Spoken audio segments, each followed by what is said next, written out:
My father told me that the Black and Tans stood on the bridge in Boyle and shot the salmon in the river below.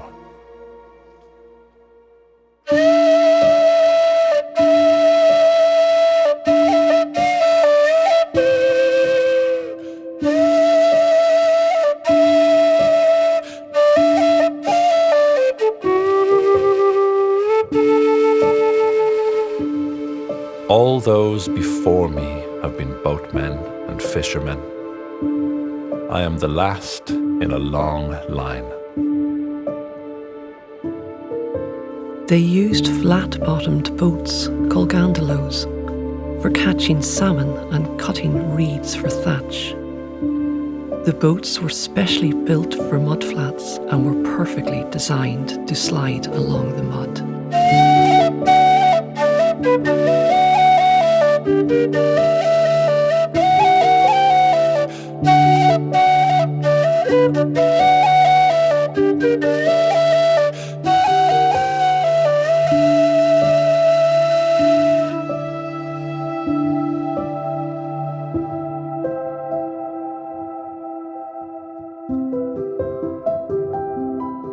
One winter when the river froze up, we tied a rope to an Austin Maxi bonnet, our own unique snow sled, and towed it up the hill to the top of our neighbour's field near the bridge.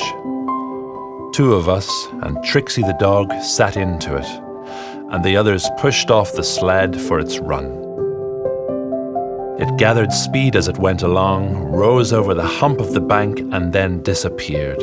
A few moments later, we grabbed hold of the edge of the riverbank and came up laughing and cheering in our winter coats and wellies, surrounded by a flurry of snow and Trixie's excited yelps. Then we climbed the hill again, sled in tow, for another go.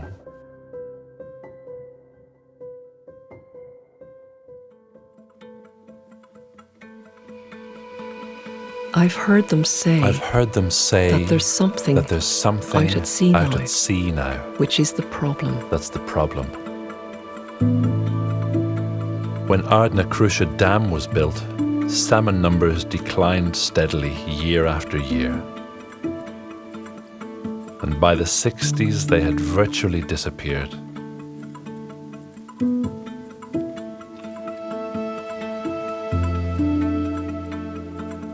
There used to be a natural ford at Drumbridge. The salmon would run to this point and wait for the river level to rise. At this time of year, the Rockingham estate would net the river twice a week. One net would fill 2 horse-drawn carts with salmon up to 40 pounds. These carts were brought to Boyle train station and sent by steam engine to the markets in Dublin.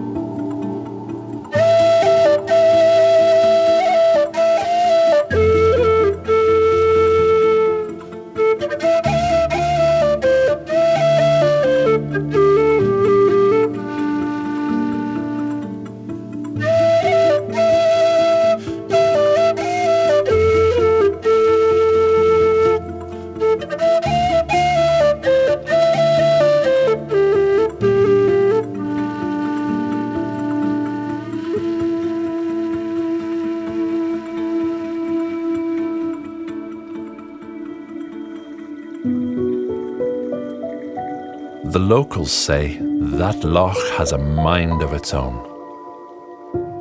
Loch Funke, the lake of the ash tree.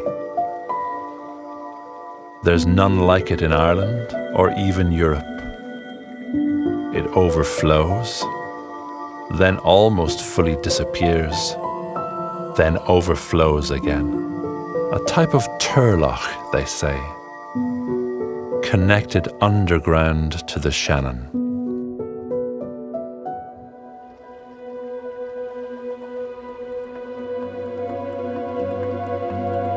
In Boyle Barracks one night, the prison guards remained outside, while the prisoners inside made plenty of noise washing themselves. They lifted Malloy up to the window to remove one loose bar and squeeze through. He lowered himself into the shallow river with a rope.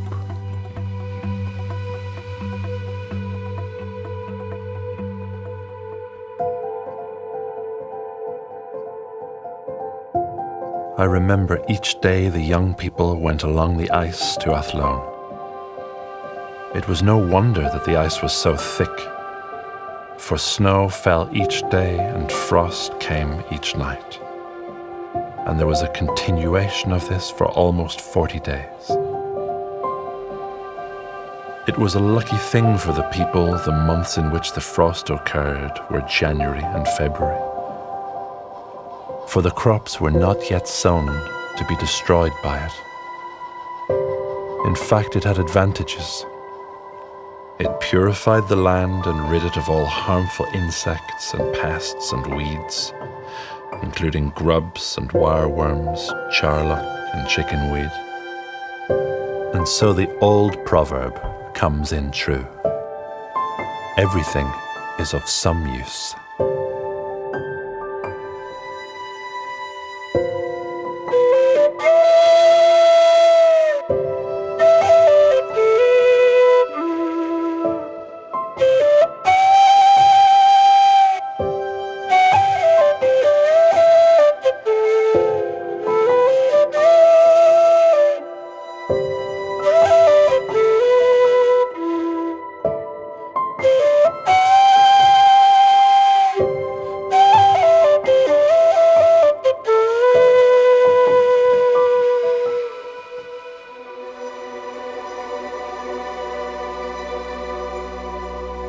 My grandmother told me that Shannon, the granddaughter of Lear, went to Connolly's well to find wisdom, despite being warned not to approach it.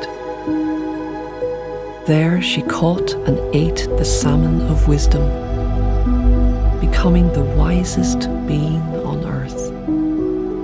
However, the well burst forth, drowning Shannon and carrying her out to sea.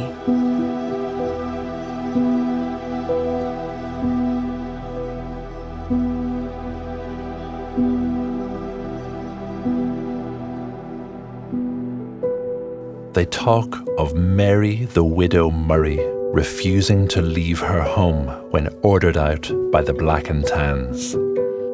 She gathered her 7 young children around her and told the Black and Tans that they could burn the house with them inside it. Eventually, an officer ordered his men to leave the family alone, and the house was spared.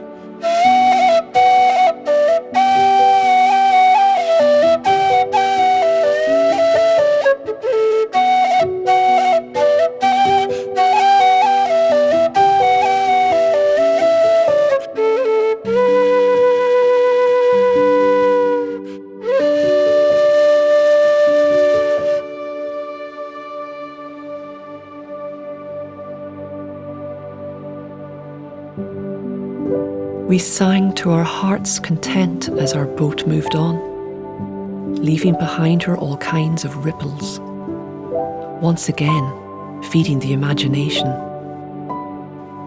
My mother watched from the shore with the 4 toddlers, probably scared out of her wits.